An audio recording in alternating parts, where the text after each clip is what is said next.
BJP పుంజుకుంటుంది తెలంగాణలో, మన పార్టీల పని కథమైపోయినట్టు అని ప్రజలు కూడా ఆలోచించారు. తర్వాత ఏ ఎలక్షన్స్ లో కావచ్చు, కార్పొరేట్ ఎలక్షన్ లో కావచ్చు, అలాగే స్థానిక సంస్థ ఎలక్షన్ లో కావచ్చు, ఎక్కువగా కనబరచలేదు ఇది ఎందుకు దీనికి సంబంధించి ఎక్కడ లోపం జరుగుతుంది? దుబాక కానీ పలు చోట్ల ఏదైతే బై ఎలక్షన్ లో కూడా హుజరాబాద్ బై ఎలక్షన్ లో చిత్తుగా కాంగ్రెస్ కి అడ్రస్ లేకుండా ఓడగొట్టిన చరిత్ర భారతీయ జనతా పార్టీ. అయితే మహాత్మా గాంధీకి సంబంధించినటువంటి ఆ పథకంలో ఎందుకు గాంధీ పేరు ఎందుకు తీసుకోవాల్సి వచ్చింది? ఓన్లీ రామ్ అనే పేరు పెట్టి ఓన్లీ హిందువులకు మాత్రమే అంకితం చేసే విధంగా చేసిందంటే ఏం చెప్తారు? రహదారుల పేర్లు కానీ, అదేవిధంగా విమానాశ్రయాల పేర్లు కానీ, రైల్వే స్టేషన్ల పేర్లు కానీ, యూనివర్సిటీల పేర్లు కానీ ఇలా కేవలం నెహ్రూ, గాంధీ వీళ్ళు కాంగ్రెస్ పార్టీ వాళ్ళ కన్ను సలవడదు. నరేగా గురించి మాట్లాడాలంటే ఫస్ట్ ఇవన్నీ చెప్పి కన్ను సలవడితేనే నా వ్యక్తిగత ఆరోపణ. బీజేపీ తెలంగాణ కోసం ఏం చేసింది? హిందూ దేవాలయాల పైన కావచ్చు, హిందూ సంఘ నాయకుల పైన కావచ్చు, ప్రజలకు ఏదైనా సమస్య వచ్చినప్పుడు, ప్రభుత్వాలు మోసం చేసినప్పుడు వాళ్ళ పట్ల ఎందుకు మాట్లాడలేకపోతుంది? హిందువులే ముఖ్యమా బీజేపీకి? బీజేపీ హిందువులే ముఖ్యం అనేది తీసి పక్కన పెట్టాలి. అమాయకుల హిందువులు ఉన్నారు కదా, హిందువుల దగ్గరకు వచ్చి why only Hindus, why can't a Christian, Muslim cannot Bharat మాతాకి జై అంటే కాంగ్రెస్ పార్టీకి ఎక్కడ లేని బాధ అవుతుంది. ఎందుకంటే సోనియమ్మకు జై అంటే, ఇందిరమ్మకు జై అంటే వాళ్ళకు అంటే వ్యక్తి పూజ.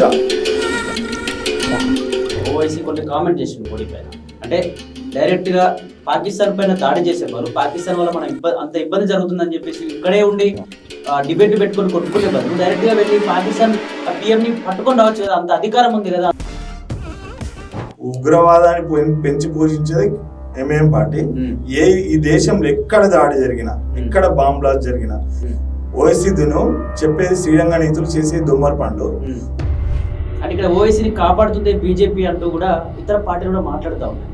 వాళ్ళు ఎంఐఎం పార్టీ మాలాంటి జాతీయవాదం లేకపోతే జాతీయ భావజాలం ఉన్న పార్టీలతో ఎంఐఎం పార్టీ ఎప్పుడు రాదు. ఆపరేషన్ కగార్ ఇంకా కొనసాగుతుంది. ఆపరేషన్ కగార్ పేరు బీజేపీ యొక్క కనీస సంపద మొత్తాన్ని అదాని, అంబానీలకు కట్టబెట్టడం కోసం ప్రయత్నం జరుగుతుంది. అందుకే అమాయకులైనటువంటి మావోయిస్టులందరూ చంపేస్తా ఉంది బీజేపీ అని కూడా పెద్ద ఎత్తున మాట్లాడతాం. ఈ నక్సలిజం ముసుగులో చాలా మంది ఏదైతే ఈ దేశ భద్రతని కూలగొడుతున్నారో వాళ్ళపైన రాజ్యాంగానికి విరుద్ధంగా నరేంద్ర మోడీ ఈ నిర్ణయం తీసుకున్నారని ప్రధాన ఆరోపణ.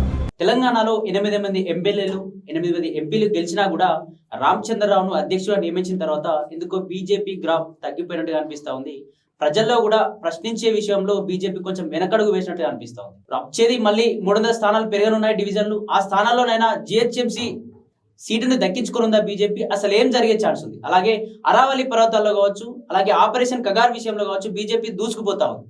అసలు ఇవన్నీ పరిణామాలపైన, ఇవన్నీ విషయాలపైన మాట్లాడే ప్రయత్నం చేద్దాం. మనతో పాటు బీజేపీ రాష్ట్ర నాయకుడు రాము యాదవ్ గారు అన్న. నమస్తే అన్న. నమస్తే అన్న, ఏంది పరిస్థితి? అంటే తెలంగాణలో బీజేపీ అంటే ఇటు కాంగ్రెస్ కంటే ముందు, అలాగే బీఆర్ఎస్ కంటే ముందు ఎక్కువగా బీజేపీ స్థానాలు ఉంటుండే తెలంగాణలో కావచ్చు, దేశవ్యాప్తంగా. ఎందుకు బీజేపీ ఇప్పుడు రామచంద్రరావును అధ్యక్షుడిగా ఎన్నుకున్న తర్వాత కొంచెం ఎందుకో గ్రాఫ్ పడిపోయినట్టుగా, ప్రజల పట్ల మాట్లాడే తత్వం తగ్గినట్టుగా అనిపిస్తా ఉంది? ఎందుకు అసలు ఎక్కడ తేడా కొడుతుంది? భారత్ మాతాకి జై. ఈరోజు భారతీయ జనతా పార్టీ యొక్క సిద్ధాంతమే అంత్యోదయ సిద్ధాంతం. అంటే చిట్ట చివరి వారి వరకు న్యాయం జరగాలి, చిట్ట చివరి వారి వరకు అధికారం రావాలనేది భారతీయ జనతా పార్టీ యొక్క అంత్యోదయ సిద్ధాంతం. దానిలో భాగంగా రామచంద్రరావు గారు పార్టీ కోసము వారి యొక్క రాజకీయ ప్రస్తావన స్టార్ట్ అయిన దానికంటే ముందు విద్యార్థి పరిషత్ లీడర్గా, అదేవిధంగా భారతీయ జనతా పార్టీ సాధారణ కార్యకర్త నుంచి ఈరోజు రాష్ట్ర అధ్యక్షుడిగా వారి ఎన్నికయ్యేంత వరకు కూడా వాళ్ళ ప్రస్తావన పూర్తిగా వారి యొక్క పూర్తి సమయం పార్టీ కోసమే ఇచ్చారు. అంటే ఏదైతే భారతీయ జనతా పార్టీ నినాదం ఉందో, nation first, party next, self last అని, దాంట్లో మాజీ ఎమ్మెల్సీ ప్రస్తుత రాష్ట్ర అధ్యక్షుడు రామచంద్రన్న గారు ఉన్నారు. వారు ఖచ్చితంగా భారతీయ జనతా పార్టీ సిద్ధాంతం కోసం కట్టుబడి పనిచేసిన ఒక నికాసైన కార్యకర్తని ఈరోజు Bharatiya Janata party all India party వారిని రాష్ట్ర అధ్యక్షుడు నియమించింది. దాంట్లో ఒక మంచి సందేశం, కార్యకర్తలకు మంచి సందేశం ఇచ్చిందని భావిస్తాను. అంటే ఉప ఎన్నికలు వచ్చినప్పుడు ఇటు దుబ్బాకలో కావచ్చు, హుజరాబాద్లో కావచ్చు, ఉప ఎన్నికలు వచ్చినప్పుడు అక్కడ బీజేపీ వాళ్ళ యొక్క పనితనాన్ని కావచ్చు, అక్కడ ఒక క్యాడర్ కూడా చాలా కష్టపడి బీజేపీని గెలిపించుకున్నాయి. గెలిపించుకున్న తర్వాత ఇతర పార్టీలు కూడా భయపడ్డాయి. అంటే బీజేపీ పుంజుకుంటుంది తెలంగాణలో, మన పార్టీల పని ఖతమైపోయినట్టు అని చెప్పి ప్రజలు కూడా ఆలోచించారు. అంటే బీజేపీ మళ్ళీ రాబోతున్నట్టు, తెలంగాణలో అధికారంలోకి రాబోతా ఉన్నట్టుంది 2019 ఎన్నికల్లో అని చెప్పేసి చాలా వరకు మాట్లాడుకున్నారు. కానీ ఉప ఎన్నికల్లో గెలిచినంతగా మళ్ళీ తర్వాత ఏ ఎలక్షన్స్ లో కావచ్చు, కార్పొరేట్ ఎలక్షన్ లో కావచ్చు, అలాగే స్థానిక సంస్థ ఎలక్షన్ లో కావచ్చు, ఎక్కువగా కనబరచలేదు వీళ్ళ యొక్క. ఎందుకు దీనికి సంబంధించి ఎక్కడ లోపం జరుగుతుంది కాంగ్రెస్? అంటే భారతీయ జనతా పార్టీ 2019 ముందు జరిగిన స్థానిక ఎన్నికలు, ముఖ్యంగా ఈ రోజు సర్పంచ్ ఎన్నికలు చూస్తే 150 స్థానాల నుంచి 600 పైచిలుకు స్థానాలు ఈరోజు భారతీయ జనతా పార్టీ సర్పంచులు, సుమారుగా 1200 మంది ఉప సర్పంచులు, ఇవాళ దగ్గర 10,000 మంది వార్డు మెంబర్ భారతీయ జనతా పార్టీ కార్యకర్తలు ఈరోజు స్వయంగా కేవలం నరేంద్ర మోడీ గారి యొక్క అభివృద్ధి, నరేంద్ర మోడీ గారు 14th and 15th finance commission కింద ఏదైతే నరేగా ఈరోజు రామ్జీ అనే స్కీమ్ ని తీసుకొచ్చారు, ఇలాంటి స్కీమ్ల గురించి ప్రజలకు తెలిసిపోయింది. మాజీ ప్రజాప్రతినిధులే, మాజీ సర్పంచులు, మాజీ ఉప సర్పంచులు ఏదైతే గ్రామాల్లో నిర్వహిస్తున్నటువంటి గ్రామ సచివాలయం మీటింగ్లలో వారు చర్చించిన విషయాలు ప్రజలకు తెలిసింది. కాబట్టి ఈరోజు ప్రజలు స్వచ్ఛందంగా ఎంత చేసినా ఈరోజు ఒక గ్రామ సచివాలయం నడవాలంటే 80 నుంచి 85% నిధులు కేవలం కేంద్ర ప్రభుత్వం ఇస్తున్న నిధులతోటి అన్న విషయాన్ని ఇలా ప్రజలకు తెలిసింది. కాబట్టి ఈరోజు స్వచ్ఛందంగా అంటే ఒక సామాన్య కార్యకర్త కనీసం 10,000 20,000 కూడా ఖర్చు పెట్టలేని కార్యకర్తలు కూడా అక్కడక్కడ మనం చూసినట్లయితే టీవీలలో అంటే గ్రామ సర్పంచ్గా ఎన్నుకోబడిన, అంటే ఈ ఒక్కటే ప్రజలలో మార్పు మొదలైంది. ఎందుకంటే కేవలం భారతీయ జనతా పార్టీ నాయకులు మాత్రమే నిస్వార్థంగా పాలన అందిస్తారు. గుడ్ గవర్నెన్స్ అంటే ఈరోజు ప్రాంతీయ పార్టీలు కానీ ప్రాంతీయ ప్రభుత్వాలతో ఆధారం పడకుండా ఈరోజు కేంద్ర ప్రభుత్వం నిధులతోటి ఇలా గ్రామ సచివాలయాలు నిర్వహిస్తున్నారని తెలిసినాక 600 పైచిలుకు గ్రామ సర్పంచులు ఇలా భారతీయ జనతా పార్టీ కార్యకర్తలను గెలిపించారు ఈ రాష్ట్ర ప్రజలు. అదేవిధంగా గత గ్రేటర్ హైదరాబాద్ మున్సిపల్ ఎన్నికల్లో కూడా మేము హాఫ్ సెంచరీకి నియర్గా మేము కొట్టినాం. కాబట్టి అంటే 1-2 కార్పొరేటర్ల నుంచి నియర్ అబౌట్ హాఫ్ సెంచరీకి మేము గ్రేటర్ హైదరాబాద్ లో ఓట్లు సాధించడము. అతిపెద్ద లార్జెస్ట్ పార్టీగా మనం గ్రేటర్ హైదరాబాద్ లో కాంగ్రెస్ పార్టీకి అడ్రస్ లేకుండా చేసిన గత గ్రేటర్ హైదరాబాద్ ఎన్నికల్లో ఒకసారి దృష్టి పెట్టుకోవాలి. అదేవిధంగా దుబాక కానీ పలు చోట్ల ఏదైతే బై ఎలక్షన్ లో కూడా హుజరాబాద్ బై ఎలక్షన్ లో కూడా చిత్తుగా కాంగ్రెస్ కి అడ్రస్ లేకుండా ఓడగొట్టిన చరిత్ర భారతీయ జనతా పార్టీ. ప్రస్తుతం కాంగ్రెస్ పార్టీ అధికారంలోకి వచ్చే 2 సంవత్సరాలలో ఏమి చేసింది అనే దానికి ఒక రాజకీయ పార్టీగా ఒక ప్రభుత్వానికి కనీస సమయాన్ని భారతీయ జనతా పార్టీ ఇచ్చింది. ఇప్పుడు 2 సంవత్సరాల వాళ్ళ గవర్నెన్స్ చూసిన తర్వాత ప్రజలని మోసం చేసిరు. 6 గ్యారెంటీలు 66 మోసాలతోటని తేటతెల్లమైనాక ఈ రోజు భారతీయ జనతా పార్టీ ఈ రోజు గ్రామ స్థాయి వరకు అంటే రాష్ట్ర అధ్యక్షులు నియమితులైన తర్వాత, జిల్లా అధ్యక్షులు నియమితులైన తర్వాత, మండల పార్టీ అధ్యక్షులు ఇలా గ్రామ స్థాయి బూత్ స్థాయి కార్యకర్తను కూడా నిర్వహించడానికి ఈరోజు శిక్షణ తరగతులు నిర్వహిస్తున్నారు. అంటే గ్రామ స్థాయి వరకు కూడా పార్టీని బలోపేతం చేయడానికి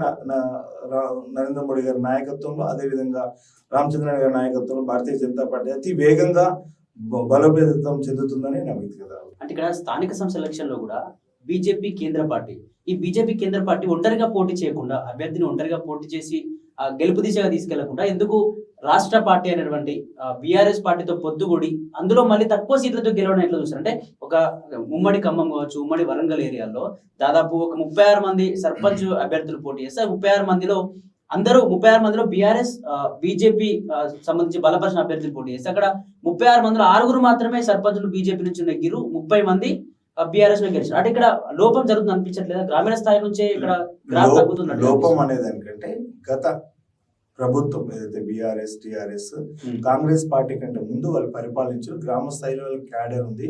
సో ఎక్కడెక్కడైతే వాళ్ళ క్యాడర్ ఉందో కొన్ని చోట్లలో మేము ఎప్పుడు కూడా భారతీయ జనతా పార్టీ కాంగ్రెస్ కి సిద్ధాంతపరంగా కానీ అన్ని రకాలుగా వైరుధ్యం మా పోరాటం కేవలం కాంగ్రెస్ పార్టీ మీద. సో కాంగ్రెస్ పార్టీని ఓడగొట్టడం కోసం సిద్ధాంతపరంగా మాకు వ్యతిరేకత లేని వాళ్ళని లేకపోతే ప్రాంతీయ రాజకీయ పార్టీ అయిన టీఆర్ఎస్ బీఆర్ఎస్ పార్టీతో కలిసి అక్కడక్కడ భారతీయ జనతా పార్టీ నాయకులు కార్యకర్తలు కలిసి పోటీ చేసింది వాస్తవం. మా చిట్ట చివరి సిద్ధాంతము లేకపోతే మా అంతిమ లక్ష్యం కాంగ్రెస్ పార్టీని ఓడగొట్టడమే. కాబట్టి కాంగ్రెస్ పార్టీని పలు చోట్ల అడ్రస్ లేకుండా చేసిన పరిస్థితి మొన్న గ్రామ సచివాలయాల్లో చూస్తాం. అయితే మహాత్మా గాంధీకి సంబంధించినటువంటి ఆ పథకంలో ఎందుకు గాంధీ పేరు ఎందుకు తీసుకోవాల్సి వచ్చింది అంటే ఇక్కడ కాంగ్రెస్ చెప్తున్న విషయం ఏంటంటే గాంధీ కావచ్చు ఈ స్వాతంత్ర సమరయోధులు ఎవరి కూడా పేర్లు లేకుండా చేస్తుంది బీజేపీ, ఓన్లీ రామ్ అనే పేరు పెట్టి ఓన్లీ హిందువులకు మాత్రమే అంకితం చేసే విధంగా చేస్తుంది. అంటే మైనార్టీలే కావచ్చు, సిక్కులే, ముస్లింలు అంటే వీళ్ళ ఓట్లు బీజేపీకి అవసరం లేదా అని చెప్పేసి ఈ రకంగా కాంగ్రెస్ దాన్ని ఎత్తిపొడుస్తాం. ఏం చెప్తారు? అంటే కాంగ్రెస్ పార్టీ యొక్క చరిత్రనే 75 సంవత్సరాల స్వతంత్ర భారతంలో పూర్తిగా అవాస్తవాలు అబద్ధాలని ప్రచారం చేయడంలో కాంగ్రెస్ పార్టీ మొదటి స్థానంలో ఉంది. ఎందుకంటే 75 సంవత్సరాల ఈ స్వతంత్ర భారతదేశంలో వాళ్ళు ఈ రోజు అంటారుగా నరేగా ప్రోగ్రామ్ రామ్జీకి ఎందుకు మార్చారంటే ఇది ఒక్కటే సమస్యనా మీకు? దేశంలో అన్ని విషయాలపైన సమస్య ఉందో కూడా కాంగ్రెస్ పార్టీ చెప్పాల్సిన అవసరం ఉంది. ఎందుకంటే ఇలా దేశంలో కొన్ని వందల రహదారుల పేర్లు కానీ, అదేవిధంగా విమానాశ్రయాల పేర్లు కానీ, రైల్వే స్టేషన్ల పేర్లు కానీ, యూనివర్సిటీల పేర్లు కానీ ఇలా కేవలం నెహ్రూ గాంధీ అంటే గాంధీ పేరు పెట్టడం అంటే ఒక అర్థం ఉంది. నెహ్రూ పేరు ఎక్కువ సంఖ్యలో పెట్టారు. అదేవిధంగా ఇందిరాగాంధీ చెప్పారు. అదేవిధంగా రాబోయే రోజుల్లో సోనియా గాంధీ అండ్ రాహుల్ గాంధీ యూనివర్సిటీలు లేకపోతే విమానాశ్రయాలు కూడా వస్తే కూడా వీళ్ళు కాంగ్రెస్ పార్టీ వాళ్ళ కళ్ళు చల్లబడవు. ఎందుకంటే వీళ్ళకి కేవలం కావాల్సిందంటే గాంధీ పేరుని ఏదైతే గాంధీ పేరు ఉందో దానికి ఉన్న క్రెడిబిలిటీని ఇంకా వాళ్ళు కొనసాగిస్తూ గాంధీ అనే పేరు చివరిగా లేకపోతే కాంగ్రెస్ పార్టీ యొక్క మనుగడ ఒక 10 రోజులు కూడా కొనసాగదు. కాబట్టి ఆ గాంధీ అనే పేరును వాడుకోవడం కోసం కాంగ్రెస్ పార్టీ ఎంతటి వరకైనా దిగజారుతుంది అనేది ఈ నిదర్శనం. ఎందుకంటే నరేగా ప్రోగ్రాము 100 రోజుల ప్రోగ్రామ్ 125 రోజుల ప్రోగ్రామ్గా దాన్ని రీడిజైన్ చేసింది. ఓకే, నరేంద్ర మోడీ యొక్క ప్రభుత్వంలో దీంట్లో గ్రామ స్థాయిలో వాళ్ళకు ఉపాధి కల్పించడం కోసం ఒక ప్రోగ్రామ్ డిజైన్ చేసి రూరల్ అర్బన్ డెవలప్మెంట్ కింద ఆ ప్రోగ్రామ్ డిజైన్ చేసింది. ఓకే, ఆ ప్రోగ్రామ్ యొక్క ప్రాధాన్యత ఈరోజు ప్రజలకు చెప్పాల్సిన కాంగ్రెస్ పార్టీ అంటే ఈరోజు ఎట్లాగో గ్రామ సచివాలయాల్లో రూపాయి కూడా కాంగ్రెస్ పార్టీ ఇవ్వట్లేదు. ప్రస్తుతం ఉన్న ఈ రాష్ట్ర ప్రభుత్వం చేసింది ఏం లేదు. కాబట్టి ఇట్లన్నా దీన్ని డైవర్షన్ చేస్తే రేపు జెడ్పీటీసీ ఎంపీటీసీ ఎన్నికల్లో మనకు 10 ఓట్లు పెరుగుతాయనే ప్రయత్నం కాంగ్రెస్ పార్టీ చేస్తుంది. కాంగ్రెస్ పార్టీ మొదటి నుంచి తీసుకొచ్చిన తప్పిదాలు ఏంటంటే యూనివర్సిటీల పేరే కదా, రహదారులు, అనేక పైన స్వచ్ఛంద సంస్థలు, అదేవిధంగా చాలా అటానమస్ బాడీస్ కూడా ఈరోజు వాళ్ళ నకిలీ గాంధీల పేర్లు పెట్టి ఈ దేశాన్ని నాశనం చేసిన చరిత్ర కాంగ్రెస్ పార్టీది. ఎందుకంటే ఈరోజు ప్రధానమంత్రిలో ఒక నెహ్రూ ఒకటే ప్రధానమంత్రి కాదు, లాల్ బహదూర్ శాస్త్రి యొక్క చావు ఈ రోజు కూడా పెద్ద ప్రశ్నార్థకం. లాల్ బహదూర్ శాస్త్రి గారు చనిపోయిన తర్వాత వాళ్ళ భార్య అభ్యంతరం చేస్తే ఇప్పటి వరకు దానిపైన ఒక రివ్యూ ఉండదు. లాల్ బహదూర్ గారు శాస్త్రి చనిపోయాక 10-15 రోజుల ముందు ఇదే కాంగ్రెస్ పార్టీ కుట్రలో భాగంగా ఒక వంటవాడు మారుతాడు, హిందువు పోయి ఒక ముస్లిం వస్తాడు. అదే విధంగా లాల్ బహదూర్ శాస్త్రి చనిపోయినాక ఆయన పోస్ట్ మార్టం చేసిన డాక్టర్ 10-15 రోజుల్లో విమానంలో కూలి చనిపోతారు. అదే విధంగా ఈ సౌత్ నార్త్ తేడా భారతీయ జనతా పార్టీ చూపిస్తుంది కాంగ్రెస్ పార్టీ ఈ సోకాల్డ్ కాంగ్రెస్ పార్టీ వాళ్ళు చెప్తారు కదా. అదే కాంగ్రెస్ పార్టీ నాయకులు పివి నరసింహారావు గారికి వాళ్ళు ఇచ్చిన ప్రాధాన్యత ఏంది, వాళ్ళు ఇచ్చిన క్రెడిబిలిటీ ఏందో ఈరోజు కాంగ్రెస్ పార్టీ ఫస్ట్ చెప్పాల్సిన అవసరం ఉంది. పివి నరసింహారావు గారి యొక్క ఒక శవాన్ని కూడా ఈరోజు ఆల్ ఇండియా కాంగ్రెస్ పార్టీల కార్యాలయంలో కానీ అక్కడ కానీ ఏ ఘాట్ దగ్గర కూడా పెట్టకుండా వాళ్ళని అవమానించిన చరిత్ర కాంగ్రెస్ పార్టీ. కాబట్టి కాంగ్రెస్ పార్టీ పివి నరసింహారావు ఎన్ని ఎయిర్పోర్ట్లకు పివి నరసింహారావు పేర్లు పెట్టారు, అదే లాల్ బహదూర్ శాస్త్రి పేర్లు ఎన్ని చోట్ల పెట్టారు. ఈ దేశానికి వెన్నెముక యుద్ధానికి అదేవిధంగా స్వతంత్ర భారతం కోసం కలగడిన మొదటి స్థానంలో సుభాష్ చంద్రబోస్ గారు ఉన్నారు. సుభాష్ చంద్రబోస్ గారి ఎన్ని విమానాశ్రయాలకు సుభాష్ చంద్రబోస్ పేరు పెట్టారు, ఎన్ని యూనివర్సిటీలకు సుభాష్ చంద్రబోస్ గారు పేరు పెట్టారు, ఎన్ని ప్రాంతాలకు ఎన్ని రహదారులకు సుభాష్ చంద్ర గారి యొక్క పేరు పెట్టారని ఇది కాంగ్రెస్ పార్టీ ఫస్ట్ ప్రజలకు చెప్పాల్సిన అవసరం. నరేగా గురించి మాట్లాడాలంటే ఫస్ట్ ఇవన్నీ చెప్పి బయటకు రావాలి. మనం నేరుగా ఈ మధ్య కాలంలో కాదు, మనం చిన్నప్పటి నుంచి చూస్తున్న స్టాంపులు చూడండి. ఉదాహరణకి అందులో గాంధీ స్టాంప్ ఉంటుంది, నెహ్రూ స్టాంప్ ఉంటుంది, ఇందిరాగాంధీ స్టాంప్ ఉంటుంది. ఇక రాబోయే ఒక 2 స్టాంపులు, సోనియా గాంధీ స్టాంపు అండ్ రాహుల్ గాంధీ, ప్రియాంక గాంధీ స్టాంపులు వస్తే కాంగ్రెస్ పార్టీ అప్పుడు కంటి చల్లబడితేనే నా వ్యక్తిగత ఆరోపణ. అంటే ఇక్కడ తెలంగాణ రాష్ట్ర విషయానికి వస్తే కాంగ్రెస్ పార్టీ అధికారంలోకి వచ్చినప్పటి నుంచి సరే ఏమీ చేయలేదు, ఆర్థికంగా ఇబ్బందుల్లో ఉన్నాం, కేసీఆర్ అప్పులు చేసి వెళ్ళిపోయిండు, ఇంకా పథకాలు అమలు చేయలేకపోతే సమయం ఏమని చెప్పి చాలాసార్లు కాంగ్రెస్ పార్టీ కూడా చెప్తూ వస్తూ ఉంది. కానీ ఇక్కడ ఆ విషయాన్ని పక్కన పెడితే బీజేపీ తెలంగాణ కోసం ఏం చేసింది అసలు? అంటే సరే బీజేపీ ఏం చేసింది ఏం చేయలేదంటే, ఈ రాష్ట్రంలో అధికారం ఉంది కాంగ్రెస్ పార్టీ. కాంగ్రెస్ పార్టీకి బీజేపీ డైరెక్షన్ ఇవ్వలేదు. ఎన్నికల ప్రచారం భాగంగా ఇన్ని వాగ్దానాలు ఇవ్వండి, ఓకే యువతకి ఈ వాగ్దానం ఇవ్వండి, జాబ్ క్యాలెండర్ ఇవ్వండి, లేకపోతే మహిళలకు పెన్షన్ ఏ విధంగా ఇవ్వండి, చదువుకున్న యువతకు స్కూటీలు ఇవ్వండి, లేకపోతే రైతులకు రుణమాఫీ చేయండి అని భారతీయ జనతా పార్టీ నరేంద్ర మోడీ గారి నాయకత్వం రేవంత్ రెడ్డి ఫోన్ చేసిందా, లేకపోతే రాహుల్ గాంధీ ఫోన్ చేసి చెప్పిందా? రాహుల్ గాంధీ ఈ రాష్ట్రంలో ఎన్నికల్లో ప్రచారంలో భాగంగా ప్రియాంక గాంధీ, రాహుల్ గాంధీ, రేవంత్ రెడ్డి యొక్క నేతృత్వంలో ఈ రాష్ట్రం మొత్తం తిరిగి ప్రచారం చేసింది కాంగ్రెస్ పార్టీ. కాంగ్రెస్ పార్టీకి మరి ఆ ప్రచారం ఇప్పుడు అదే చెప్తున్నా, కాంగ్రెస్ పార్టీ అబద్ధాలకు care of address Congress party. Congress party ప్రతి రాష్ట్రానికి ఒక వాదన, ఒక నినాదం ఉంటుంది. ఏదైతే నెరవేరని కోరికలు మేనిఫెస్టోలో పెట్టే ఏకైక పార్టీ దేశం ఉందో కాంగ్రెస్ పార్టీ. అది సాధ్యపడదు. కాంగ్రెస్ పార్టీ యొక్క వాదన ఎట్లుంటది అంటే, ఇక్కడ బెల్లం పెడతారు, ఈ అరిచేతిలో పెడతారో నాకనికి వస్తుంది, ఇక్కడ పెడతారా బెల్లం, అది నాకనికి రాదు. సో మేము బెల్లం పెట్టినాం, మీరు నాకు అని చెప్పే పరిస్థితి కాంగ్రెస్ పార్టీ ఉంటుంది. ఎక్కడ కూడా ఈవెన్ ఇందిరాగాంధీ టైం నుంచి కూడా వాళ్ళ యొక్క స్టాండ్ ఎప్పుడు కూడా చెప్పేదానికి చాలా వినసొంపుగా వినిపిస్తుంది. సాధ్యపడని అమలు కానీ లేకపోతే పథకాలను తీసుకొచ్చి స్కీములు తీసుకొచ్చి స్కామ్లు చేసే ఘనత కాంగ్రెస్ పార్టీ. ఇలా Congress party care of address అంటేనే స్కామ్ల party Congress party. So that Congress party ఈ 2023లో అధికారంలోకి రాకముందు వాళ్ళు ఇచ్చిన వాగ్దానంలో ఒకటంటే ఒకటి కూడా నెరవేరాలి. ఈరోజు యువతకు జాబ్ క్యాలెండర్లో క్యాలెండర్ దొరుకుతలేదా, క్యాలెండర్ ప్రిపేర్ చేయడానికి వాళ్ళకి సమయం దొరుకుతలేదు. కాంగ్రెస్ పార్టీ సమాధానం చెప్పాల్సిన అవసరం ఉంది. ఎందుకంటే మన లోకల్ బాడీ ఎన్నికల్లో, సర్పంచ్ ఎన్నికల్లో చాలా మంది యువత ఈరోజు ఎన్నికలకు వచ్చే ముందు మా జాబ్ క్యాలెండర్ అడుగుతారని డైవర్షన్ పాలిటిక్స్ రేవంత్ రెడ్డి యొక్క చరిత్రనే డైవర్షన్ పాలిటిక్స్. ఎక్కడ సబ్జెక్ట్ బర్నింగ్ ఇష్యూ ఉంటే అక్కడ సబ్జెక్టును డైవర్ట్ చేయడంలో రేవంత్ రెడ్డి యొక్క సర్కారు సక్సెస్ అయింది నా యొక్క ఆరోపణ. ఎందుకంటే ఈరోజు చూడండి, ఈరోజు యువతకు నిరుద్యోగ వృత్తి అన్నారు, అది ఇవ్వలేదు. జాబ్ క్యాలెండర్ ఇవ్వలేదు. సో మహిళలకు ఏదైతే పెన్షన్స్ దారులకు ఏదైతే పెన్షన్ అదనంగా ఇస్తానో అది ఇవ్వలేదు. ఉన్నది టైంకి ఇవ్వట్లేదు. ఫస్ట్ రైతులకు అసలు రైతు బీమా కాదు కదా, ఏ బీమా లేకుండా చేస్తారు. ఇలా కళ్ళాలలో ఒడ్లు కొనే నాదులు లేడు. అంటే ఎక్కడ చూసినా సమస్యలు అక్కడే ఉన్నాయి. అంటే కనీసం ఇప్పుడు ఇంత రేవంత్ రెడ్డి గారు అన్ని విషయాలు చెప్తున్నారు కదా, ఒక్క విషయాన్ని ఎందుకు ఈరోజు టీఎస్ని టీజీగా మార్చడానికి ఎన్ని కోట్ల రూపాయలు ఖర్చు పెట్టిండు? ప్రజాధనం వృధా చేయాల్సిన అవసరం ఏముంది?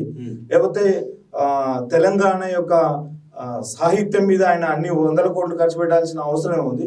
తెలంగాణ యొక్క గీతం మీద డబ్బు ఖర్చు పెట్టి హడావడి చేయాల్సిన అవసరం ఉంది. అంటే ఏది ఫస్ట్ ప్రధానమో రేవంత్ రెడ్డి క్లారిటీ. రేవంత్ రెడ్డి యొక్క ప్రధానమైన డిమాండ్, ప్రధానమైన ప్రాధాన్యత ఏంటంటే, రేవంత్ రెడ్డి యొక్క తమ్ముడు వాళ్ళ కుటుంబం హైదరాబాద్ కేంద్రంగా ఉన్న భూములని ఎక్కడైతే ఈరోజు హైడ్రా పేరు మీద జనాలని కన్ఫ్యూజన్ చేసి కబ్జాలకు గురైన భూములని వాళ్ళ కుటుంబాన్ని కట్టబెట్టడానికి రేవంత్ రెడ్డి యొక్క సర్కార్ సక్సెస్ అయింది.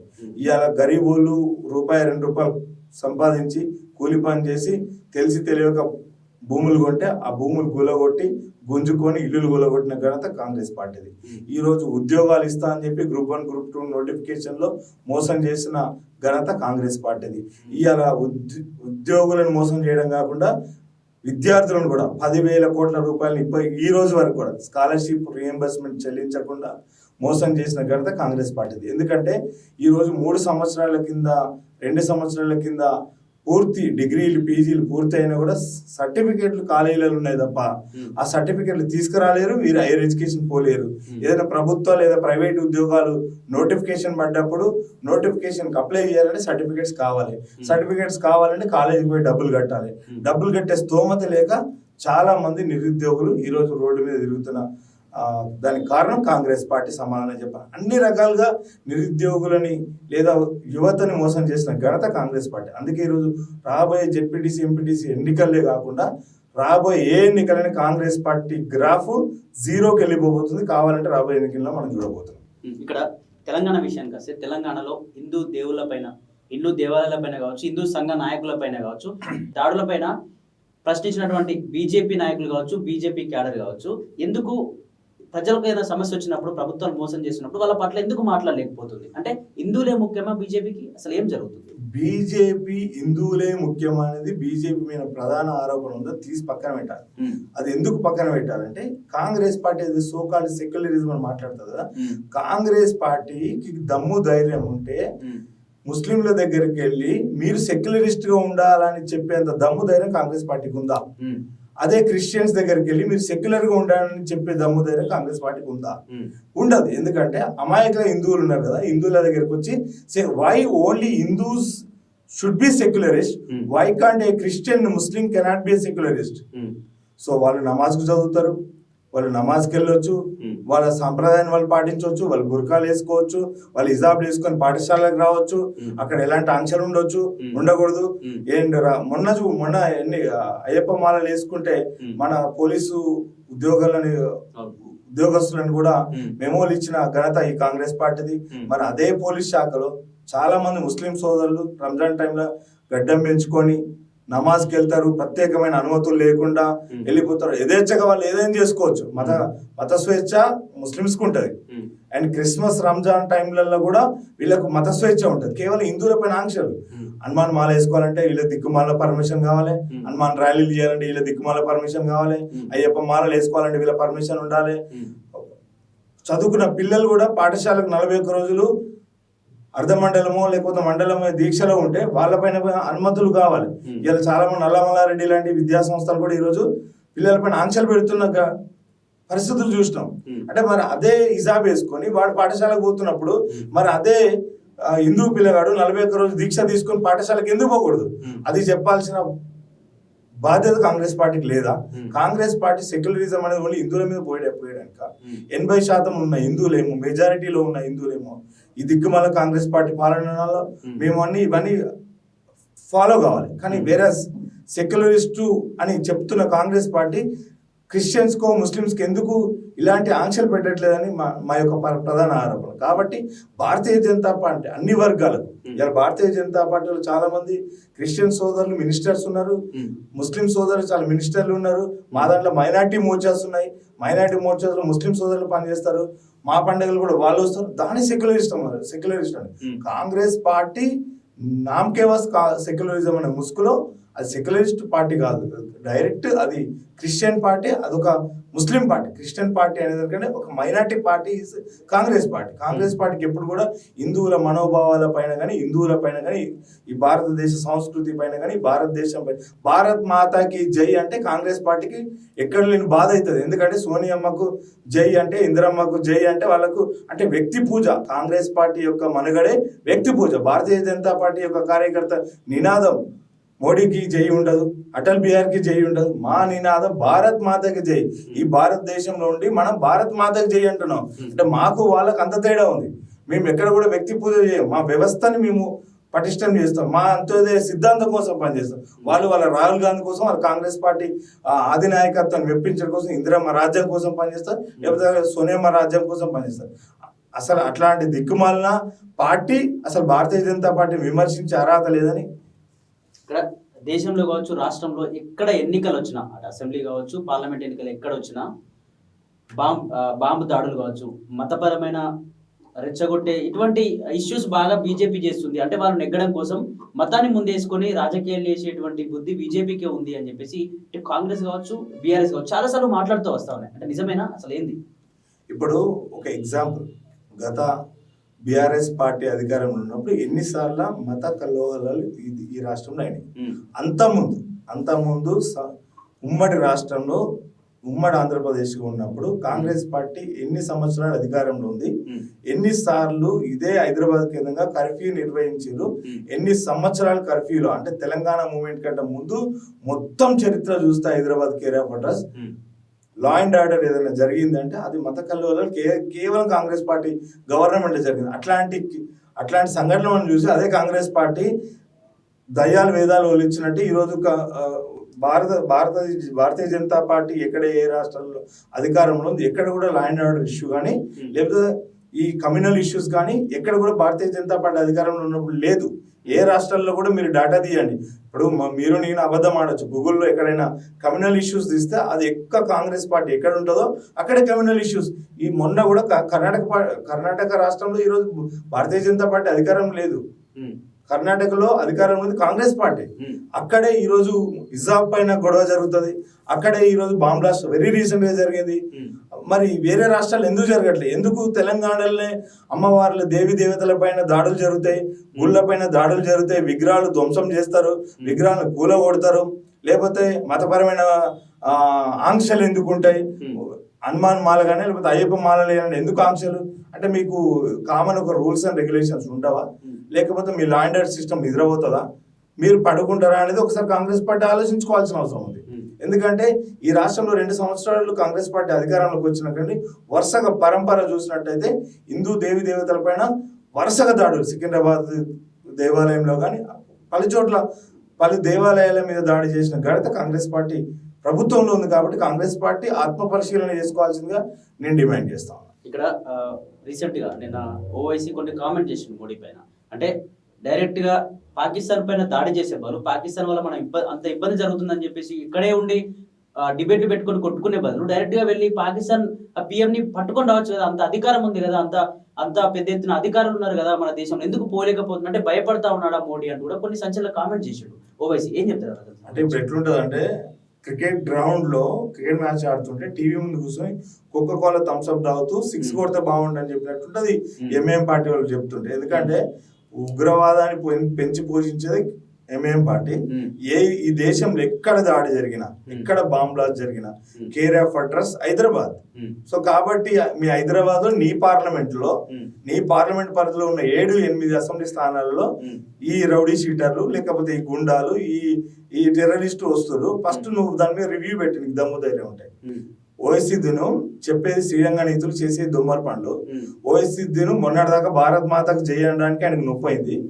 ఓకే, తిరంగా జెండాను ఎగరేయడానికి ఆయనకు నొప్పి, వందే మాతరం పాడడానికి ఆయనకు నొప్పి అవుతుంది. ఆయన ఈ రోజు భారతదేశం మీద ఏదో సడన్ గానే ఎందుకంటే నరేంద్ర మోడీ గారి నాయకత్వం ఈయన కథలు నడవైగా అర్థమైంది కాబట్టి వందే మాతరం పాడుతుండు, ఈ మధ్య తిరంగా జెండా ఎగిరేస్తుండు.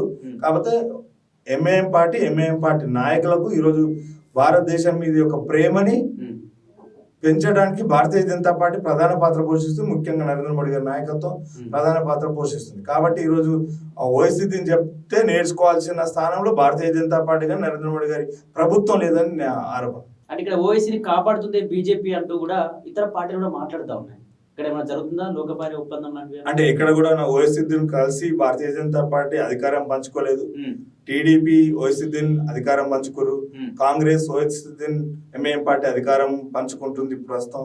టిఆర్ఎస్ గత బీఆర్ఎస్ 2 ఎంఐఎం పార్టీ తోటి అధికారంలో 5 సంవత్సరాలు అనుభవించారు, మరో 5 సంవత్సరాలు మరీ అనుభవించారు. ఇప్పుడు కాంగ్రెస్ పార్టీతో కలిసి వాళ్ళు అధికారాన్ని అనుభవిస్తారు.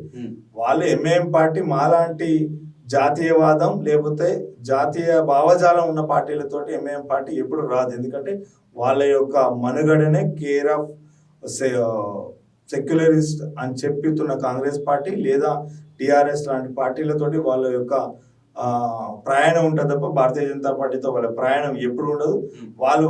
వాళ్ళకు మాకు అసలు ఏ రకంగా కూడా సిద్ధాంతపరంగా కావచ్చు లేకపోతే హిస్టారికల్ జర్నీ కానీ ఎప్పుడు కూడా మాకు ఎంఐఎం పార్టీతో లేదు. రైట్ అన్న, ఆపరేషన్ కగార్ ఇంకా కొనసాగుతూనే ఉంది. ఆపరేషన్ కగార్ పేరుతో ఏదైతే 2 సంవత్సరాలు అవుతుంది కొనసాగబట్టి, ఆ 2 సంవత్సరాలు 200లకు పైగా కూడా మావోయిస్టులు చాలా మంది చనిపోయారు. కొందరు బడా నేతలందరూ లొంగిపోతా ఉన్నారు. లొంగిపోయినా కూడా మళ్ళీ కొందరు కూడా వెళ్ళే అవకాశం ఉందన్నట్టు కూడా వార్తలు కూడా వస్తున్నాయి. అంటే బీజేపీ యొక్క సిద్ధాంతం ఏంటంటే బయట మాట్లాడుకున్న విషయం అంటే మావోయిస్టులు కావచ్చు, పౌర హక్కుల సంఘం నేతలు కావచ్చు, అడవిలో ఆదివాసీలను ఖాళీ చేయించి, ఆదివాసులు ఎవరూ లేకుండా చేయించి ఇక్కడ కనీస సంపద మొత్తాన్ని అదాని అంబానీలకు కట్టబెట్టడం కోసం ప్రయత్నం జరుగుతుంది. అందుకే అమాయకులైనటువంటి మావోయిస్టులందరూ చంపేస్తా ఉంది బీజేపీ అంటూ కూడా పెద్ద ఎత్తున మాట్లాడుతూ ఉన్నారు. దీనికి సంబంధించి ఏం చెప్పాలనుకుంటారు? అంటే ముఖ్యంగా ఈ రోజు ఏదైతే ఆపరేషన్ కగార్ అనే అంశం ఏదైతే ఉందో 2024 జనవరిలో నరేంద్ర మోడీ గారి తీసుకున్న ఒక నిర్ణయంలో భాగంగా, అంటే దాని ముందు కూడా చాలా ప్రభుత్వాలు, ఈవెన్ కాంగ్రెస్ పార్టీ, ఈవెన్ అన్ని రాజకీయ పార్టీలు, ప్రాంతీయ పార్టీలు కూడా ఆయా రాష్ట్రాల్లో ఈ నిర్ణయాలు చాలా సార్లు తీసుకునేది, ఇదేం కొత్త ఏం కాదు. కానీ ఈ రోజు భారత ప్రభుత్వం దేశవ్యాప్తంగా అన్ని రాష్ట్రాల్లో ఉన్న నక్సలిజాన్ని నిర్మూలన చేయాలనే ఒక ప్రక్రియలో భాగంగా ఈరోజు భారత ప్రభుత్వం తీసుకున్న నిర్ణయం ఆపరేషన్ కగార్. ఎక్కడ కూడా నక్సలిజాన్ని నిర్మూలించే ప్రాసెస్ లో హ్యూమన్ వైలేషన్ కానీ, లేకపోతే నక్సలిజం ముసుగులో ఎవరిని చంపాలనే ఉద్దేశం కానీ ఎక్కడ కూడా నరేంద్ర మోడీ గారి యొక్క ప్రభుత్వానికి, ఎన్డీఏ ప్రభుత్వానికి లేదు. దానికి ఒక పబ్లిక్ అప్పీలు, ఒక ప్రెస్ మీట్ ద్వారా అఫీషియల్ ఇన్ఫర్మేషన్ అందరికి ఇచ్చారు. అయినా కూడా వారు సరెండర్ అవ్వకుండా, లేకపోతే మేము ఇట్లనే ఉంటాం, మేము ఇట్లనే జీవహింస అదేవిధంగా మానవ హింస చేస్తున్న నక్సలిజం ముసుగులో చాలా మంది ఈరోజు దేశం యొక్క భద్రతా విషయాలను బయటకు తీసుకెళ్తున్నారో దానిపైన భారత ప్రభుత్వం సీరియస్ గా ఉన్నదనేది మనం నమ్మాల్సిన అవసరం ఉంది. భారత ప్రభుత్వం ఈరోజు కేవలం దేశ భద్రతలో భాగంగా ఈరోజు నక్సలిజాన్ని అంతమించాల్సిన పరిస్థితికి వచ్చింది. నక్సలిజం వల్ల భారతదేశానికి ఒరిగేది ఏం లేదు. ఎందుకంటే ఇలా కొండల్లో, కోనల్లో, ఆదివాసి గుండెల్లో నరేంద్ర మోడీ గారి యొక్క పరిపాలన ఈరోజు ఆదివాసి గుండెల తండాల వరకు వెళ్ళిపోయింది. అంటే మీరు ఏదైతే 75 సంవత్సరాల నుంచి మీరు ఏదైతే పెత్తందారి వ్యవస్థకు వ్యతిరేకం అంటారు, పెత్తందారి వ్యవస్థలో పనిచేస్తున్నారు. అయితే చాలా మంది అర్బన్ నక్సలైట్లు అక్కడక్కడ ఆర్టికల్ రాస్తూ ఉంటే చాలా బాధేస్తా ఉంది. ఇలా హ్యూమన్ వైలేషన్ అని మాట్లాడుతారు కదా. సో మనందరం కలిసి మన భారత రాజ్యాంగం ఇచ్చిన గైడ్ లైన్స్ కి అనుగుణంగా మనందరం పనిచేయాల్సిన అవసరం ఉంది. సో భారత రాజ్యాంగం డాక్టర్ సాహెబ్ అంబేద్కర్ గారు బిఆర్ అంబేద్కర్ గారు మనకి ఇచ్చిన గైడ్ లైన్స్ అండ్ డైరెక్షన్ ఇక్కడ కూడా ప్రతి సామాన్యుడికి ఏమి ఇచ్చారు, ఈరోజు ఆయుధం, ఓటు ఇచ్చారు. ఆ ఓటు ద్వారా ప్రభుత్వాలను మార్చొచ్చు, సరైన ప్రభుత్వాలను మనం ఎన్నుకోవచ్చు అని చెప్పారు. అలాంటి రాజ్యాంగాన్ని మీరు ఎందుకు ఇలా పాటించలేకపోతున్నారు అనేది ఒక పెద్ద ప్రశ్న. ఎందుకంటే ఈరోజు మీరు ఏమంటారంటే ప్రభుత్వాలు వాళ్ళు నడిపే గవర్నెన్స్ మీద మాకు నమ్మకం లేదంటారు. అంటే మీరెందుకు ప్రభుత్వాలను మార్చే శక్తి మీ దగ్గర ఉంది కదా. గన్నుతో ఏం సాధించారు మీరు 75 సంవత్సరాలలో? గన్ను పట్టుకొని మీరు ఎవరిని ఉద్ధరించారు? ఏ ఆదివాసి గుండెలలో మీరు పల్లెలలో వెలుగుని తీసుకొచ్చారు? ఏ ఆదివాసి బిడ్డల్ని చదువుకునే అవకాశాలు కల్పించారు? ఏ ఆదివాసి పిల్లలకు ఈరోజు పాఠశాలను నిర్మించారు? చెప్పాల్సిన అవసరం ఈ సోకాల్డ్ ఇంటలెక్చువల్ అర్బన్ నక్సలైట్స్ అందరికీ ఉంది. కాబట్టి నేనేం చెప్తున్నట్టు, నా వ్యక్తిగతంగా నక్సలిజం అనేది ఈ ప్రస్తుత మోడర్న్ ప్రపంచంలో నక్సలిజంతో ఎక్కడ పని లేదు, ఎక్కడ అభివృద్ధి లేదు. సో నక్సలిజంలో చాలా మంది అసలు నక్సలిజం అంటే తెలియకుండా, కమ్యూనిస్టు భావజాలం అంటే తెలియక, విప్లవ ఆలోచనల నుండి ఒక ఫెరోషియస్గా ఉన్న ప్రతి ఒక్కరికి కమ్యూనిజం ముసుకేసి వాళ్ళకి తెలియకుండానే మనం అణగారిన వర్గాలకు అన్యాయం జరుగుతుందని తెలియని వయసులో 16, 17, 18, 19, 20 సంవత్సరాల వయసులోనే వాళ్ళని నక్సల్లోకి తీసుకుపోయిన చరిత్ర మనం మీడియాలో చూస్తూ ఉంటే చాలా బాధేస్తాం. అలాంటి వాళ్లకు ఈ రాజ్యాంగం మీద తిరిగి దాడి చేయమని ఇచ్చిన అధికారం ఎవరిచ్చారు? ఆ అధికారాన్ని దుర్వినియోగం చేస్తూ ఎవరైతే పరీక్షలు రాసి ఒక ఫిట్నెస్ క్వాలిఫై అయ్యి రాజ్యాంగానికి అనుగుణంగా వాళ్ళు పరీక్షలు రాసి ఎన్నికై ఒక ఉన్నత అధికారులుగా నియమితులు అవుతున్నారు. పోలీస్, అదేవిధంగా రక్షణ అధికారులు వాళ్ళని చంపే హక్కు వీళ్ళకి ఎవరు ఇచ్చారు? అప్రజాస్వామ్య బద్ధంగా ఈ నక్సలిజం ముసుగులో చాలా మంది ఏదైతే ఈ దేశ భద్రతని కూలగొడుతున్నారో వాళ్ళపైననే ఈరోజు రాజ్యాంగానికి విరుద్ధంగా ఎవరైతే నడుచుకుంటున్నారో వాళ్ళని రాజ్యాంగ బాటలు నడవడం కోసం నరేంద్ర మోడీ ఈ నిర్ణయం తీసుకున్నారని ప్రధాన ఆరోపణ. అంటే ఇక్కడ ఆదివాసీల భూ హక్కుల కోసం, ఆదివాసులకు భూమి కేటాయించాలి, మనకి ఏ విధంగా అయితే హక్కులన్నీ ఉన్నాయో, ఈ రేషన్ కార్డ్స్ కావచ్చు, ఆధార్ కార్డు కావచ్చు, వాళ్ళకు కూడా ప్రకటించాలని చెప్పి మా ఉద్యమం జరుగుతుంది తప్ప ఏ ఒక్క అమాయకులు మేము చంపలేదు అని చెప్పేసి మావోయిస్టులు చాలాసార్లు లేఖలు విడుదల చేశారు. ఒకసారి అందరూ మాతో మాట్లాడి మాతో ఒకసారి సంప్రదించండి అని చెప్పినా కూడా ఎందుకు శాంతి చర్చలకు ప్రభుత్వం పోలేకపోతుంది? ఖచ్చితంగా ఇదే మొండుపడితో ఎందుకు పోతుంది బీజేపీ? అంటే శాంతి చర్చలు అనేదానికంటే శాంతి చర్చలు దేనికోసం? ఈరోజు మారుమూల ప్రాంతాలు 75 సంవత్సరాలు 80 సంవత్సరాలు వెలుతురు చూడని గ్రామాలలో ఈరోజు వీధి లైట్లు నరేంద్ర మోడీ వేసినందుకు మీకు బాధ అవుతుందా? సో ఎక్కడైతే కమ్యూనికేషన్ టెక్నాలజీ లేదో అక్కడ వరకు ఇవాళ 5G 4Gలను నరేంద్ర మోడీ గారు తీసుకుపోయి చిన్న చిన్న పల్లెల్లో వీడియోస్ చూసి అంటే దేశంలో ఇన్ని సంఘటనలు జరుగుతున్నాయి, ఇంత అభివృద్ధి చెందుతుంది, మనం మాత్రము కొన్ని వేల కిలోమీటర్ దూరంలో అధికారంలో దూరంగా ఉన్నామని ప్రజలు ఏడ చైతన్యం అయితే వీళ్ళ మనుగడ కొనసాగదని ఒక అభద్రత భావమా, లేకపోతే సామాన్య ప్రజలు బాగుపడడం ఈ కమ్యూనిస్టు సోకాల్డ్ ఈ వామపక్ష సిద్ధాంతాలు కలిగిన వీళ్ళకు డైజెషన్ అయితే లేదా, లేకపోతే సామాన్య వాళ్ళ పిల్లలు ఈరోజు పాఠశాలకి వెళ్ళి చదువుకుండడం వీళ్ళకి ఇష్టం లేదా, లేకపోతే సామాన్య వెనుకబడిన తరగతులు ఈరోజు ఈ దేశంలో అతి ఉన్నత స్థానంలో రాష్ట్రపతిగా లేకపోతే గవర్నర్గా లేకపోతే మినిస్టర్గా ఎన్నుకోబడుతున్నారు, లేకపోతే ఆ తండల్లో లేకపోతే ఆ గ్రామాలలో అభివృద్ధి చెందడం వీళ్ళకి ఇష్టం లేదా, అది ఫస్ట్ అది చర్చ దేనికి చర్చలు అంటే మీకు గన్లు ఇవ్వాలన్నా, లేకపోతే మీ గన్ లైసెన్సులు దేనికి చర్చలు, మీకు ప్రజల యొక్క సంక్షేమమే మీ ధ్యేయం అయితే ప్రజల సంక్షేమం నరేంద్ర మోడీ గారు తీసుకుంటున్నారు, మీరు ఓపెన్ అప్పీల్ చేయండి. కానీ ఇవాళ పాఠశాలలో నిర్మించకుండా చేస్తారు, రోడ్లు గ్రామాలలో లేకపోతే తండాలలో 100 కిలోమీటర్ రోడ్లు లేకుండా వంతెనలు కూలగొట్టిన చరిత్ర మీది, సెల్ టవర్లని కూలగొట్టిన చరిత్ర మీది. ఈరోజు చూస్తే చాలా ప్రభుత్వ కార్యాలయాలను గూలగొట్టిన చరిత్ర ఇది, పోలీస్ స్టేషన్లు గూలగొట్టిన చరిత్ర మీది. అంటే మీరు మీ సిద్ధాంతం ఏంది?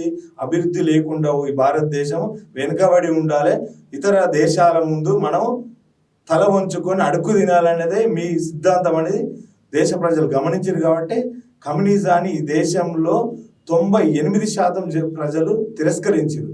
ఇప్పటికైనా కమ్యూనిజము ఈ దేశం యొక్క మనుగడకు అవసరం లేదని ఈ దేశ ప్రజలు నిర్ణయించారు. కాబట్టి నరేంద్ర మోడీ గారి నాయకత్వం మిమ్మల్ని కంప్లీట్గా ఈ సిస్టమ్ నుంచి తొలగించడం కోసమే రాజ్యాంగబద్ధంగా మీకు ఓపెన్ అప్పీల్ చేసి దాన్ని వాడుకొని సామాన్యమైన ప్రజలండి అసలు అమ్మా నాన్నలు చూడకుండా కొన్ని వందల కిలోమీటర్ల దూరంలో ఉంటూ పిల్లల్ని చూడకుండా అమ్మా నాన్నలు చనిపోతే కూడా రాకుండా అంటే మీరు ఏం సాధించినట్టు మాకేం అర్థం కావట్లేదు. కాబట్టి అందరూ ఇలాంటి వీడియోస్ ద్వారా రాష్ట్ర ప్రభుత్వం కేంద్ర ప్రభుత్వాలు ఇచ్చిన అప్పీల్ని వినియోగించుకొని సరెండర్ అయ్యి మీరు నిజంగా ప్రజాస్వామ్యంలో మార్పులు తీసుకురావాలంటే ఎన్నికల్లో ప్రత్యక్ష పరోక్ష ఎన్నికల్లో పాల్గొని మీరు మార్పును తీసుకురావాల్సిందిగా నా విజ్ఞప్తి. అంటే ఖచ్చితంగా ఆపరేషన్ కగారు కొనసాగుతూనే ఉంటుంది. అంటే అమిత్ షా చాలాసార్లు చెప్తూనే ఉన్నాడు 2026 మార్చి 31 కల్లా అసలు మావోయిస్టులను కావచ్చు మావోయిస్ట్ సిద్ధాంతమే లేకుండా చేస్తామని చెప్పేసి కరాఖండిగా చెప్తున్న పరిస్థితి. అక్కడగా గ్రామీణ ప్రాంతాల్లో చూసుకున్నట్టయితే ఎక్కువగా మావోయిస్టులను ప్రేమించే వాళ్ళు చాలా మంది ఉంటారు. ఒకప్పుడు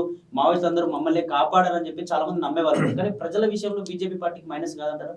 అంటే వామపక్ష సిద్ధాంతాలు ఒకప్పుడు వాస్తవానికి ముఖ్యంగా తెలంగాణ లాంటి ప్రాంతంలో సాయుధ పోరాటాలలో లేకపోతే పెత్తందారి వ్యవస్థకు భూస్వామ్య వ్యవస్థలో సో ఆ రోజు కమ్యూనిస్టులు ఎవరైతే CPM CPI new democracy CPML చాలా ప్రజా ప్రతిఘటనలు లాంటి ఏదైతే వామపక్ష పార్టీలు ఉన్నాయో ఆ రోజు నిజాం వ్యతిరేకంగా కావచ్చు లేకపోతే చాలా విషయాల్లో అంటే భూస్వామ్య వ్యవస్థలో ఎవరైతే ఈ వెనుకబడిన తరగతుల వాళ్ళు అనుభవించే విషయాలపైన ఆ రోజు వాళ్ళ పోరాటాలు ఉన్నాయన్నది అందరూ ఒప్పుకుంటున్న వాస్తవం అది. కానీ ఈ రోజు ఈ ప్రపంచానికి కమ్యూనిస్టులతో పని లేదు. సో కొంతమంది ఈ మావోయిస్టులు అడవులు బట్టి అడవులకు చాలా మంది అమాయకమైన యువతని చదువుకొని ఉద్యోగాలు చేసి ఐఏఎస్ ఆఫీసర్లు కావాల్సిన వాళ్ళని లేదా పోలీస్ ఆఫీసరు ఈ దేశానికి రక్షణ లేకపోతే ఆర్మీలో పోవాలనుకున్న వాళ్ళు అంటే దేశానికి సేవను అందించాలనుకునే ప్రతి ఒక్కరిని నక్సలిజం ముసుగులో ఇలా మావోయిస్టులు తీసుకుపోయి అడవులలో పెడుతున్నారు. అంటే వాళ్ళు పుట్టింది ప్రారంభం చివరి శవమై ఇంటికి వచ్చేంత వరకు వెలుగును చూడకుండా వాళ్ళకి అంటే ఈ ప్రజాస్వామ్యం ఎంత మంచి అవకాశాన్ని ఇచ్చిందో తెలియకుండా వాళ్ళని ఒక ముసుగులో అడవులలో పెట్టడం ఈ కమ్యూనిస్టులు చేస్తుంది. ఈ ప్రస్తుతం ఉన్న పోటీ ప్రపంచంలో ఈ మోడర్న్ ప్రపంచంలో communism is been rejected from the people of Bharat. So that Congress party కానీ కమ్యూనిస్టులు కానీ ఇప్పటికైనా కళ్ళు తెరుచుకొని దేశ ప్రజలకు ఏది అవసరమో ఏది ప్రస్తుతం ఏ టెక్నాలజీ అవసరమో దాని మీద మనం ప్రయాణం చేస్తాం మంచిదని నా ఆరోపణ.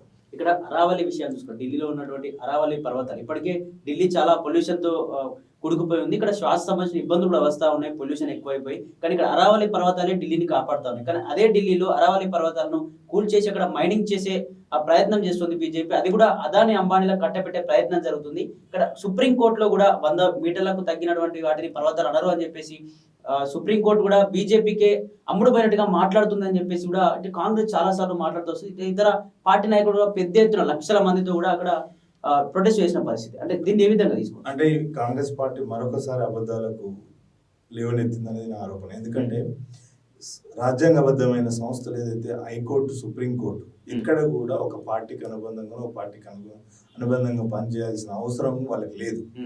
ఈరోజు హైకోర్టులో చాలా రిట్లేసిరు, హైకోర్టులో వాళ్ళు అదే టీఆర్ఎస్ పార్టీ అధికారంలో ఉన్నప్పుడు వీళ్ళు హైకోర్టులో రిట్లేసిరు. అయినా కూడా కాంగ్రెస్ పార్టీకి ఫేవర్ గా వాళ్ళు ఆర్డర్ ఇవ్వలేదు, లేదా టిఆర్ఎస్ పార్టీకి ఫేవర్ గా ఏది అవసరమో అది నిర్ణయం చేశారు. అంటే ఈరోజు మరి చాలా రెడ్ పిటిషన్స్ కానీ కాంగ్రెస్ పార్టీలో కొన్ని ఫేవరబుల్ ఆర్డర్స్ వస్తాయి. అంటే హైకోర్టు కాంగ్రెస్ పార్టీ కన్సైగల్లో పనిచేస్తుందా, అది ఆలోచించాల్సిన అవసరం ఉంది. అంటే సుప్రీంకోర్టు గైడ్ లైన్స్ కి అనుగుణంగా ఏదైతే గ్రీన్ ట్రిబ్యునల్స్ ఉన్నాయో ఆ ట్రిబ్యునల్స్ ఏదైతే చెప్తాయో tribunal guidelines, pollution control boards, అదేవిధంగా మినిస్ట్రీ ఆఫ్ మైన్స్, ఇవన్నీ కూర్చొని దీనివల్ల ఎంప్లాయ్మెంట్ స్కోప్ ఉందా, లేకపోతే మీరు అన్నట్టు ఏదైతే పర్వతాల వల్ల ఏదైనా ఇబ్బంది జరిగి పొల్యూషన్ ఆల్రెడీ డెడ్ కండిషన్ లో ఢిల్లీలో ఉంది. సో ఆ కండిషన్ కి మనకి ఇంకేమైనా అంటే రోడ్స్ అని ఎక్స్పాన్షన్ చేయడం వల్ల, సిటీని ఎక్స్పాన్షన్ చేయడం వల్ల పొల్యూషన్ తగ్గుతుంది అనేది ఆ రాష్ట్ర ప్రభుత్వాలు, ఆ కేంద్ర ప్రభుత్వ సంబంధిత శాఖలు నిర్ణయించేది కూడా మనం తెలంగాణలో కూర్చొని నిర్ణయించే పరిస్థితి అవసరం మనకు లేదనేది నా ఆరోపణ. చివరి ఏం చెప్తారంటే 300 డివిజన్లు వెళ్ళిపోతుంది తెలంగాణలో ఉన్నటువంటి జిహెచ్ఎంసీ పెద్ద ఎత్తున ముందుకెళ్ళబోతుంది. మరి బీజేపీ ఎటువంటి ప్రణాళికను సిద్ధం చేసుకోబోతుంది? ఎందుకంటే 300 అంటే చాలా పెద్ద టార్గెట్. ఈ టార్గెట్ ని ఛేదించి ఆ జిహెచ్ఎంసీ మేయర్ కుర్చీలో బీజేపీ కూర్చొని ఉందా, దానికి సంబంధించి ఎటువంటి కట్టుదిట్టమైన ఏర్పాటు చేయబోతున్నారు ముందు? అంటే ఈ రోజు హైదరాబాద్ ఒక విశ్వనగరంగా అభివృద్ధి చెందుతుందంటే కేవలం స్మార్ట్ సిటీల పేర్లతోటి ఈ రాష్ట్ర ప్రభుత్వాలు వేల కోట్ల రూపాయలను ఇవాళ హైదరాబాద్కు తీసుకొచ్చిన చరిత్ర ఆల్రెడీ మనం చూసినాం. గత ప్రభుత్వము, ఇప్పుడు ప్రభుత్వం కూడా దీన్ని గ్రేటర్ హైదరాబాద్ యొక్క పరిధిని 300కు పెంచుతుందంటే ప్రజల మీద ప్రేమ కంటే భారత ప్రభుత్వం ఇచ్చే వనరుల మీద, బడ్జెట్ మీద యొక్క ప్రేమతోటి రాష్ట్ర ప్రభుత్వ ఖజానా ఖాళీ అయిపోయింది. కాబట్టి డైరెక్ట్ గా మా దగ్గర ఖజానా ఖాళీ అయిపోయింది, కేంద్ర ప్రభుత్వం యొక్క ఖజానా కోసమే ఈ రోజు గ్రేటర్ హైదరాబాద్ యొక్క పరిధిని పెంచుతున్నామని డైరెక్ట్ గా చెప్పలేక ఈరోజు అభివృద్ధి అనే ప్రాసెస్ లో భాగంగా 300కు పెంచుతున్నాం అనేది ఒక శుభ పరిణామం. అయితే దీని వెనకాల కేవలము ఒక కాంగ్రెస్ పార్టీ యొక్క లబ్ధి కోసము, లేకపోతే కాంట్రాక్ట్ల కోసము, వచ్చే వనరుల కోసమే ఈరోజు కాంగ్రెస్ పార్టీ 300 డివిజన్లు పెంచుతుంది. దానివల్ల సిటీ యొక్క పరిమితి పెరగడమే కాకుండా స్మార్ట్ సిటీగా ఎక్స్పాన్షన్ అవ్వడంలో భారతీయ జనతా పార్టీ స్వాగతిస్తుంది. కానీ ఎన్నికల నిబంధనలకు అనుగుణంగా కాంగ్రెస్ పార్టీ పనిచేయాల్సిన ఉంది. ఈరోజు ముసాయిదా తీర్మానాలు కూడా వన్ సైడ్ కాంగ్రెస్ పార్టీ ఎక్కడైతే వాళ్ళ చుట్టాలు ఉంటారో అక్కడ లేదా రిజర్వేషన్, లేకపోతే అక్కడ బీసీ రావాలని, ఇక్కడ ఎస్సీ రావాలని, ఒక దగ్గర 45,000 ఓట్లు ఉంటాయి, ఒక దగ్గర 60,000 ఓట్లు ఉంటాయి, ఒక దగ్గర 20. అంటే ఒక ప్రాపర్ గైడ్ లైన్స్ లేదు. అంటే ఒక డివిజన్కి యాజ్ ఆఫ్ టుడే 2026 ఏదైతే population or enrolment in the Election Commission of India, దాని డేటా ప్రకారము ఒక డివిజన్కి 25,000 లేదా 30,000 ఇంటూ 300 డివిజన్ల టోటల్ పాపులేషన్ డివైడ్ చేయాల్సిన అవసరం కాంగ్రెస్ పార్టీ ప్రభుత్వానికి ఉంది. కానీ ఎక్కడ ఫేవరిజం, ఎక్కడైతే వాళ్ళకు చుట్టాలు బంధుప్రీతి ఉందో అక్కడ 70,000 60,000 ఓట్లు ఉంటాయి. ఎక్కడెక్కడైతే అవసరం లేదో అక్కడ 25,000 ఒక డివిజన్. అంటే ఏదో ఒక పాపులేషన్ గైడ్ లైన్స్ అనేది కాంగ్రెస్ పార్టీ ఎందుకు దాన్ని పాటించట్లేదు అన్నది ఒక ముసాయిదా తీర్మానం చాలా అప్రజాస్వామ్యంగా ఉందని మా బాధ. ఎందుకంటే ఒక ప్రాపర్ గైడ్ లైన్స్ లేకపోతే మరో 5 సంవత్సరాల తర్వాత ఇవాళ 70,000 ఉన్న ఓట్లు 2 లక్షల కంటే ఒక అసెంబ్లీ స్థానానికి సరిపోయే ఓట్లు ఒక్క డివిజన్ లో వస్తాయి. అంటే ఒక గ్రేటర్ హైదరాబాద్ పరిధిలో మరి ఎమ్మెల్యే ఉన్నప్పుడు మరి ఆడ కార్పొరేటర్ అవసరం లేదు కదా. అంటే ఇప్పుడు ఈ కార్పొరేషన్ వల్ల అయితే లోకల్ గవర్నెన్స్ పర్ఫెక్ట్ గా ప్రజలకు అందించాలనుకుంటే ఒక ప్రాపర్ రేషియో అనాలిసిస్ ని కాంగ్రెస్ పార్టీ, అదేవిధంగా ఎన్నికల సంఘం దాన్ని ప్రాపర్ గా చూడాల్సిన అవసరం ఉందని మా విజ్ఞప్తి. రైట్, థ్యాంక్ యూ అన్న. ఇది రాము యాదవ్ గారితో స్పెషల్ ఇంటర్వ్యూ. మరిన్ని అప్డేట్స్ కోసం చూస్తూనే ఉండండి plus TV Telangana. Thank you.